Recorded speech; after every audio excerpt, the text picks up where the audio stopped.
Welcome back to Better Pet Parents, everybody. Thank you so much for being here again. So, today I'll be sharing another one of my tips, and today's tip is about emergency preparedness. You guys know that I am always talking about this just because I don't think that pet parents can ever be too prepared.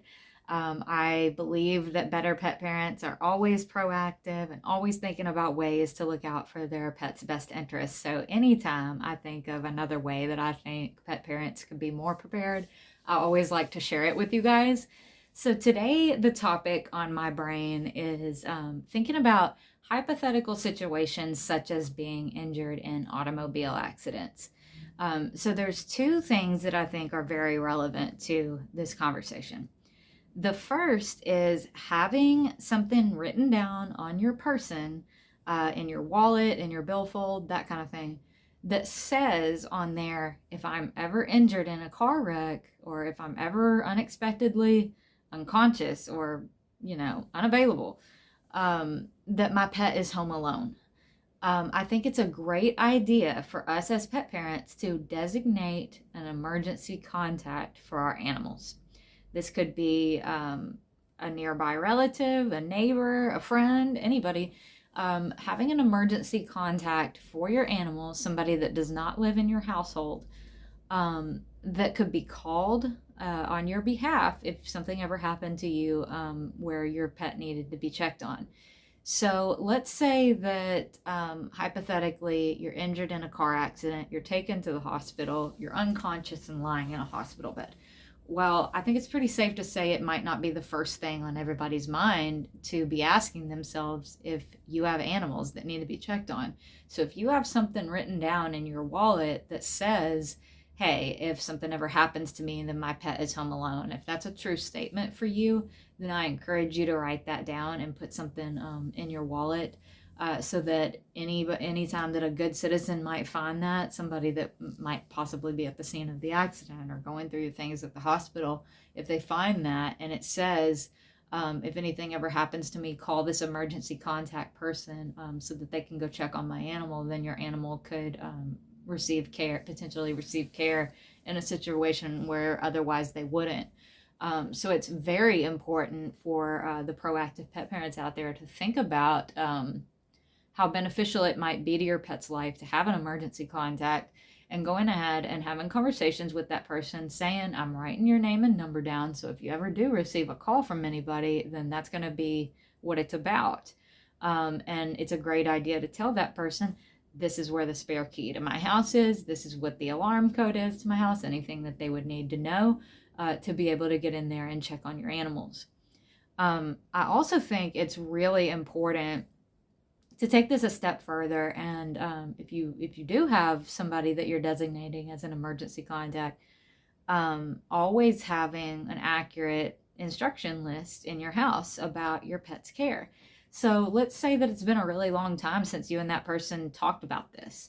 Well, then let's say something happens to you and that person is in your house and they're like, I'm willing to provide care, but I don't know what to do, because it's been a really long time since we talked about this. Well, let's say that you keep your dog food in a cabinet in the house. Well, it would be a great idea to keep a list on the inside door of that cabinet where, if anybody other than you was ever in there trying to figure out what they needed to do for your animals, they would know what your instructions are, and providing instructions about how much food to feed, any medications that your pet needs to receive, what times a day you normally do things, anything that would be useful if you were ever incapacitated and not able to do it yourself.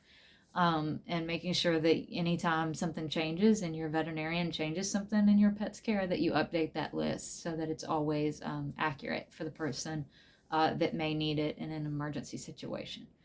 The second thing that I think is relevant to this conversation is having something written down about if your pet was injured with you in a car accident or a similar situation. So let's say, obviously, if you don't travel with your pets, this is not relevant to you, but for those of us who do like to travel with our pets, you need to be thinking about too, what if they were in the car with you and something happened?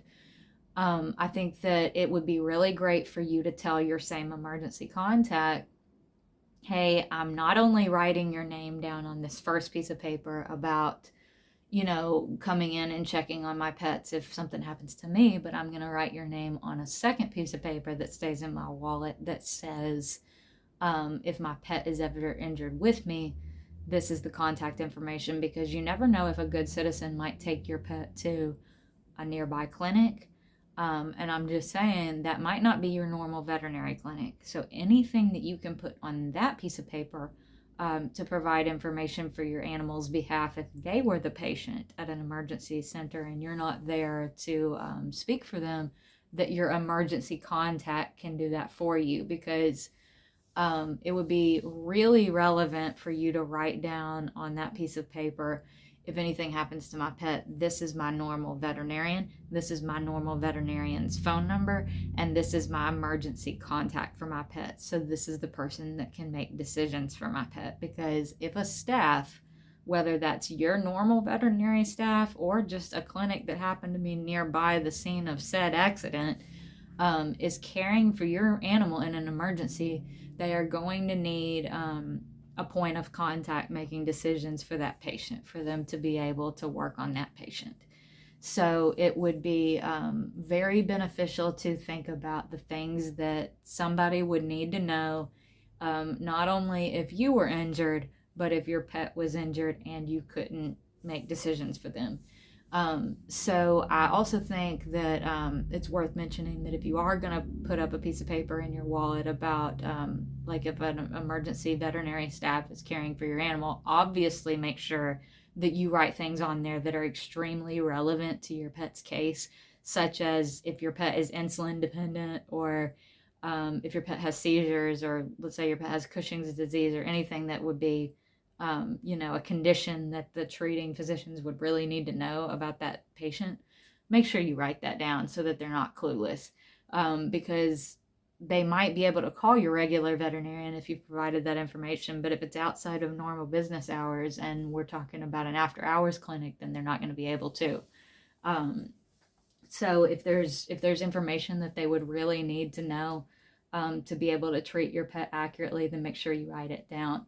And I also think that if you are going to list that emergency contact to speak on your pet's behalf for emergency veterinary care, that it would be a great idea for you to always keep accurate payment information with that person, so that you guys have spoken ahead of time. Hey, if anything happens and you're making decisions for my pet, this is my credit card number, and I want to make sure my pet receives emergency care. Anything that you think is relevant to that, make sure you guys talk about it, because any information written down in a situation like that is better than none. And whatever we can be doing to look out for our pet's best interest in a hypothetical situation like that, let's go ahead and give it some thought. You can never be too prepared as a better pet parent. And I want to encourage everybody this week to think about appointing an emergency contact for your animal for any situation that might arise where there's a crisis of any kind, where you need to think about things like that. Again, maybe a nearby relative, friend, or neighbor, somebody that doesn't live in your home, so that if members of the family are all unavailable for any reason, that somebody's around to make those decisions and provide that care.